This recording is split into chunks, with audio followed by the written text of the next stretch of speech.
it's been awesome having you for 2 days. You know, we've known each other, I was thinking about this, for over 20 years. And, you know, to think about all of our adventures and the tuning and the riding and the wrenching and the building of snowmobiles, it's been pretty awesome. Just to see the progression, you know, I mean, when you and I met, you were some crazy kid ripping around in the trees in an area where, you know, I rode. And we're like, man, I don't see many people in here, you know, and it's crazy that, you know, we pushed so hard in the beginning to get industry involvement, to get manufacturer involvement, and obviously we had a great start relationship at the X Games and all of the tuning and things that we were doing there, and kind of it was awesome, very symbiotic in that way.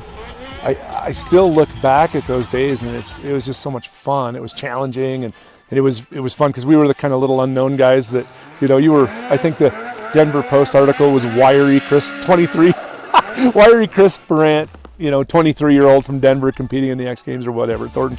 And I think I knew you were going to achieve great things. You're an awesome person, and I think that the industry recognized that, and everybody I introduced you to did, and you just took that and ran. And man, where you've come from to where you are, the struggle to this operation that you have here in this amazing terrain, the clients that you have that I've got to meet, that, you know, these guys are coming back time and time and time again, and the way you've been teaching them, I'm so impressed with the direction, you know, the kind of teaching-centric direction, and watching these guys progress is incredible.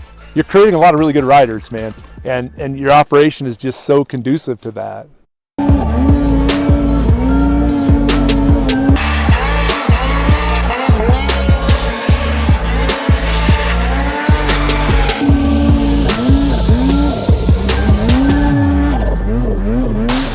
It's been awesome, man. I just go back to those moments when we would take one of those pieces and have an opportunity to show, right? Like, I remember rolling to the X Games and that huge, like, 90-foot jump in the beginning, and everybody's looking at it going, what are you gonna do with that? You know, everybody was gonna roll it.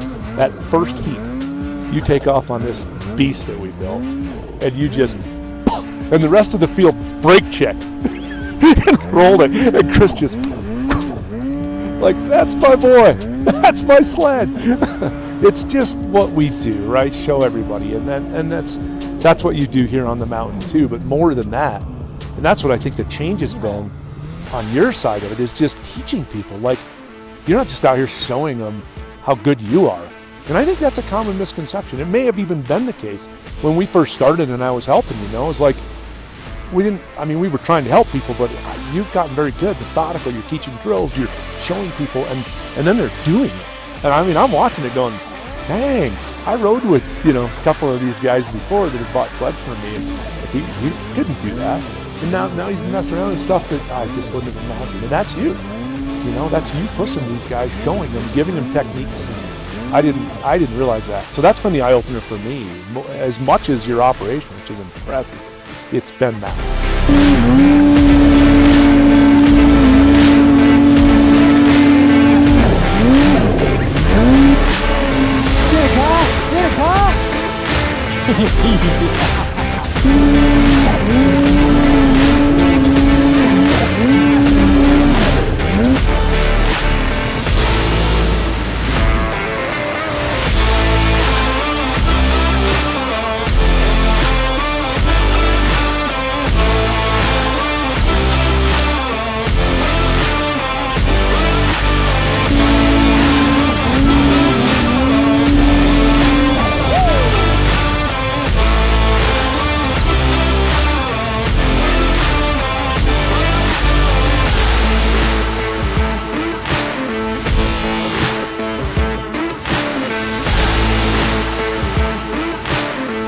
It's true.